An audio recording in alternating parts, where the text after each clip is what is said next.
আসসালামু আলাইকুম। Gravity school of সায়েন্সের পক্ষ থেকে সবাইকে আন্তরিক শুভেচ্ছা এবং অভিনন্দন গণিতের একটি গুরুত্বপূর্ণ ক্লাসে। আজকে আমরা আলোচনা করব চারটা সংখ্যা নিয়ে।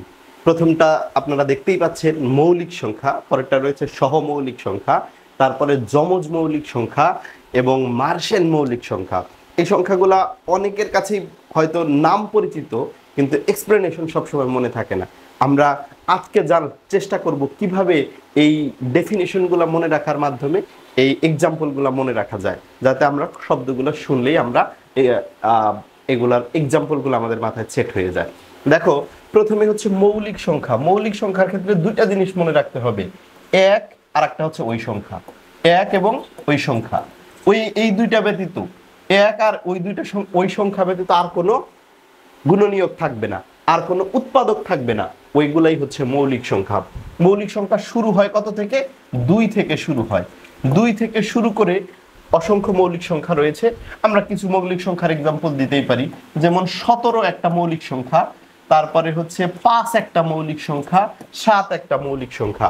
দেখো, 17, 7, 5 এই সংখ্যাগুলোর মধ্যে এক ব্যতীত, যেমন এটার উৎপাদক কি? 5 এর উৎপাদক কি?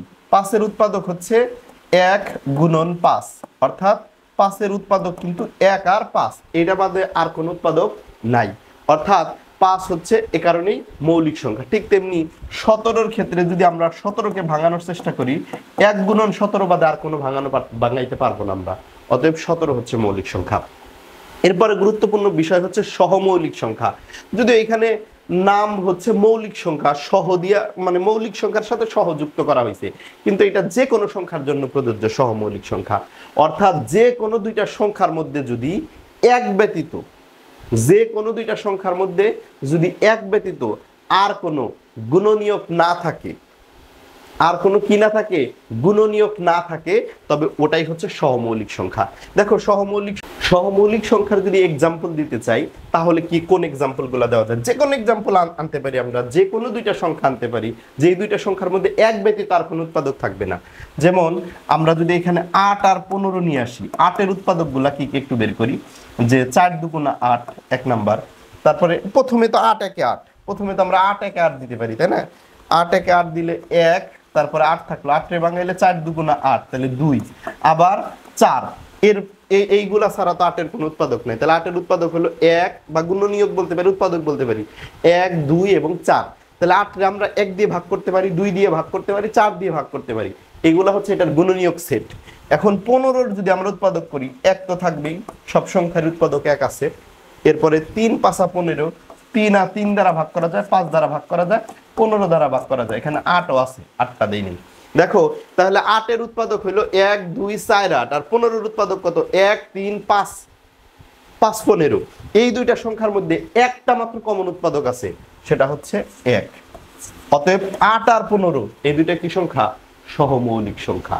অর্থাৎ যে কোনো দুইটা সংখ্যার মধ্যে জাস্ট একটা উৎপাদক, 1 ব্যতীত আর কোনো যদি উৎপাদক না থাকে, তাহলে ওই সংখ্যা দুইটাই আসলে পরস্পরের সহমৌলিক সংখ্যা। আচ্ছা, আমরা মৌলিক সংখ্যা জানলাম, সহমৌলিক সংখ্যা জানলাম। এখন জানার চেষ্টা করব যমজ মৌলিক সংখ্যা কাকে বলা হয়। এরপর লক্ষ্য করো, যে সংখ্যাটা আলোচনা করব সেটা হচ্ছে যমজ মৌলিক সংখ্যা। এখন যমজ মৌলিক সংখ্যা কাকে বলে? পরপর বা পাশাপাশি বা ক্রমানুসারে দুইটা মৌলিক সংখ্যা যদি থাকে, এবং ওই দুইটা মৌলিক সংখ্যার মধ্যে যদি অনলি 2 পার্থক্য থাকে, পার্থক্য থাকবে কত?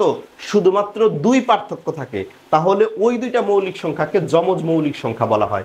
যেমন একটা মৌলিক সংখ্যা হলো 5, আর আরেকটা মৌলিক সংখ্যা হচ্ছে 7। এই দুইটা কিন্তু পাশাপাশি বা ক্রমিক মৌলিক সংখ্যা, এবং এই দুইটার মধ্যে পার্থক্য কত? দেখো, যদি 7 থেকে 5 বাদ দেই, তাহলে পার্থক্য কিন্তু 2 হয়।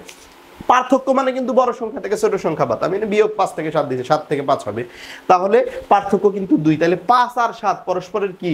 যমজ মৌলিক সংখ্যা। এরকম আরো এক্সাম্পল হইতে পারে, যেমন 17 মৌলিক সংখ্যা না, আবার 19 মৌলিক সংখ্যা না। 17 আর 19-এর মধ্যে পার্থক্য কত? 2 না, তাহলে 17 আর 19 কিন্তু যমজ মৌলিক সংখ্যা বলা যায়। এরপর যে বিষয়টা আলোচনা করব সেটা হচ্ছে মার্শেন মৌলিক সংখ্যা। এবং এই মার্শেন মৌলিক সংখ্যা কিন্তু আরো গুরুত্বপূর্ণ, এবং এই শব্দগুলা থেকে কিন্তু চাকরির পরীক্ষাগুলোতে বেশি প্রশ্ন আসা থাকে, বা কম্পিটিটিভ যে কোনো এক্সামে আসে এই সংখ্যাগুলা থেকে প্রশ্ন।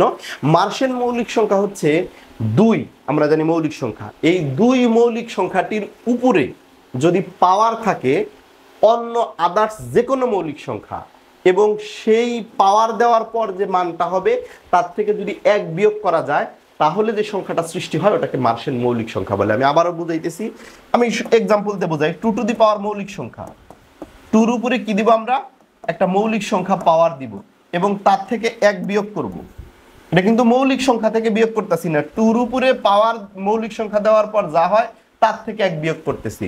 যেমন আমি যদি 2 এই সংখ্যাটার উপর মৌলিক সংখ্যা পাওয়ার দিলাম 5, কি পাওয়ার দিলাম, 5 পাওয়ার দিলাম, এরপরে এই এখান থেকে 1 বাদ দিলাম, তাহলে কত হয়, 2 টু দি পাওয়ার 5 মানে কত, 32, 32 থেকে 1 বাদ দিলে 31, তাহলে এই 31টা হচ্ছে মার্শেন মৌলিক সংখ্যা। 31টা কি, মার্শেন মৌলিক। স্কুল অফ সায়েন্সের ইউটিউব চ্যানেল এবং ফেসবুক পেজে সাবস্ক্রিপশন এবং ফলো করে পাশে থাকুন। আসসালামু আলাইকুম।